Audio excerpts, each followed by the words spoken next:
ত্রিকালজ্ঞ মহাযোগী লোকনাথের জয়। পাপী তাপী উদ্ধারিত হলেন উদয়। আবির্ভূত হন বাবা কচুয়া গ্রামেতে, জনমিল লোকনাথ ঘোষাল গৃহেতে। পিতা রামকানাই ঘোষাল কমলা দেবী মাতা, ধর্মপরায়ণা তিনি সতী পরিব্রতা। 11 বর্ষে যবে লোকনাথ হলো, ভগবান গাঙ্গুলি তারে সন্ন্যাস দীক্ষা দিল।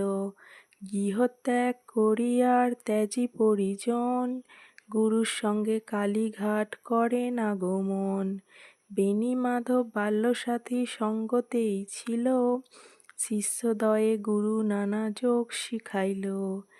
এরপর আসে তারা হিমাদ্রি শিখরে, দীর্ঘদিন সাধনায় সিদ্ধি লাভ করে।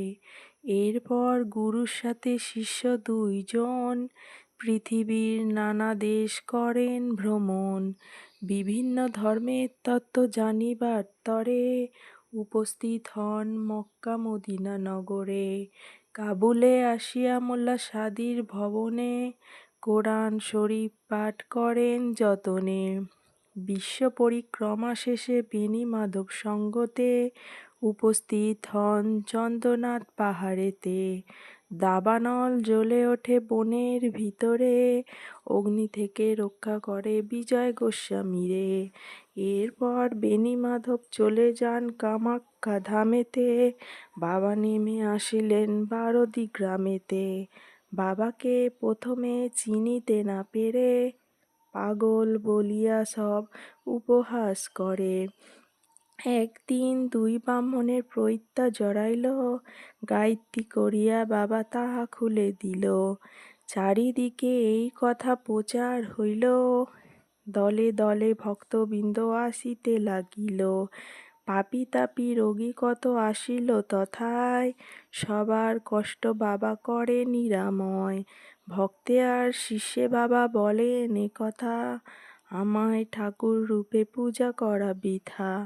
শ্রদ্ধা ভক্তি নিয়ে যে বা ডাকিবে আমারে, অবশ্যই সেই ভক্ত মোর সাড়া পাবে। আমি নেই একথা কোরো না মনেতে, ছিলাম আছি থাকব সদা তোদেরই মাঝেতে। এই রূপে লোকনাথ কত লীলা করে, কার সাধ্য সেই সব বর্ণিবারে পারে। 160 বছর বাবার বয়স হইল, মত্তাধাম ত্যাজিতে বাবার ইচ্ছা হলো। 1297 সালের 19 জ্যৈষ্ঠতে, দেহত্যাগী যান বাবা অমর লোকেতে।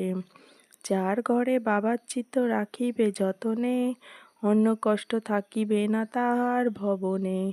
রোগ শোক দুঃখ কষ্ট সব দূরে যাবে, পিতা পুত্র সবে আনন্দে থাকিবে। বাবার পাঁচালী যে বা পড়ে কিংবা শোনে, পুণ্যবান সেই জন সদা রেখো মনে। কোনো মন্ত্র নেই কোনো দীক্ষা নেই তার নামে, তার নাম মহামন্ত্র এই মত্তাধামে। যত বেশি তার নাম উচ্চারিত হইবে, মানব কল্যাণ তত অধিক হইবে।